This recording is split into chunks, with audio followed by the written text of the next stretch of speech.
गुरुदेव दत्त. श्री स्वामी समर्थ. तुम्ही तुमच्या कुलदेवतेची नियमित उपासना करता का? जर तुम्ही नियमित उपासना करत नसाल तर ती नियमित उपासना करा.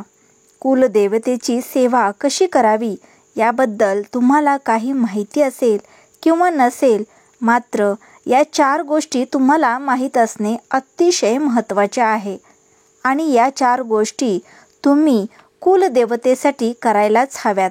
तर आजच्या या व्हिडिओमध्ये आपण कुलदेवतेच्या कोणत्या गोष्टी करायला हव्यात ते पाहणार आहोत.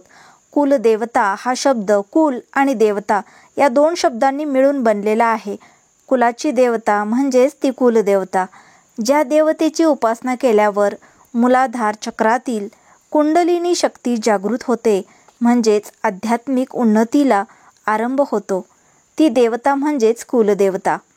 कुलदेवता ज्यावेळी पुरुष देवता असते तेव्हा तिला कुलदेव आणि जेव्हा ती स्त्री देवता असते तेव्हा तिला कुलदेवी असं म्हटलं जातं. ही झाली कुलदेवतेबद्दलची प्राथमिक माहिती. पण कुलदेवतेची सेवा करणे का गरजेचे असते? तर आपल्या कुलाची देवता ही आपली रक्षणकर्ता असते आणि म्हणूनच आपल्या कुटुंबामध्ये किंवा आपल्या कुलामध्ये सगळं सुरळीत चालावं यासाठी आपल्याला कुलदेवतेची उपासना करणं आवश्यक असतं. मुलांचं शिक्षण, लग्न, आपल्या घरातलं आजारपण ते काही असेल, या सगळ्यामागे बऱ्याचदा कुलदेवतेची उपासना व्यवस्थित न होणे, कुलाचार व्यवस्थित न होणे ही सुद्धा कारणं असू शकतात. आपल्या कुलाची आई, आपल्या कुलाचा देव आपल्या कुटुंबाचे पावलोपावली रक्षण करत असते आणि म्हणूनच त्यांची उपासना व सेवा होणे तितकेच महत्त्वाचे आहे. उपासना किंवा सेवा करताना या पुढील 4 गोष्टी आपण नक्कीच करायला हव्यात. एक म्हणजे कुलदेवीचे टाक, मूर्ती किंवा फोटो यापैकी एक काहीतरी तुमच्या घरात असायलाच हवं. तुमच्याकडे पूर्वापार चालत आलेले कुलदेवतेचे टाक असतील तर अतिउत्तम. पण काही जणांकडे टाक नसतील तर आपण कुलदेवतेची मूर्ती किंवा कुलदेवतेची प्रतिमा आपल्या देवघरात ठेवून त्याची नित्यनेमाने मनोभावे पूजा करायला हवी. दुसरं म्हणजे कुलदेवीच्या या मंत्राचा जप करायला हवा.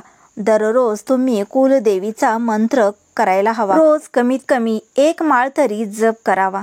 तुमची कोणतीही कुलदेवी असेल, त्या कुलदेवीचा एक मंत्र असतो, त्या मंत्राचा कमीत कमी 1 माळ तरी मंत्र जप आपल्या घरामध्ये करावा. ज्याच्याकडे कुलदेव व कुलदेवी हे दोघेही असतील त्यांनी कुलदेवीचा नाम जप करावा. काही जणांना आपली कुलदेवता कोणती आहे हे माहीतच नसते.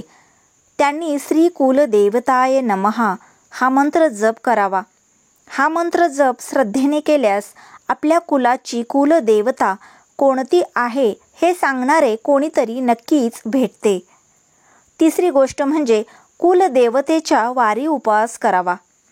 खास करून विवाहित महिलांनी या दिवशी उपवास करावा.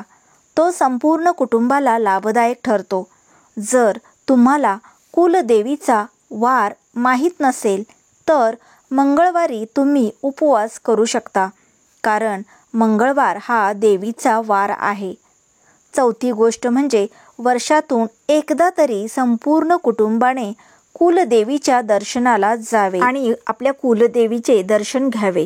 दर्शन घेतल्यानंतर घरातील विवाहित महिलांनी देवीची ओटी भरावी. आपल्या आध्यात्मिक उन्नतीसाठी ज्या देवतेची उपासना आवश्यक असते अशा कुळातच भगवंत आपल्याला जन्माला घालतो.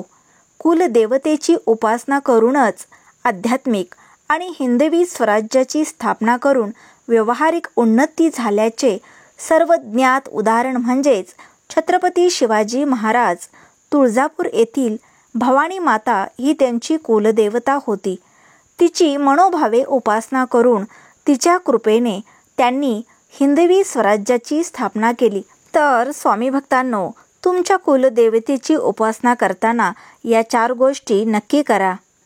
श्री गुरुदेव दत्त.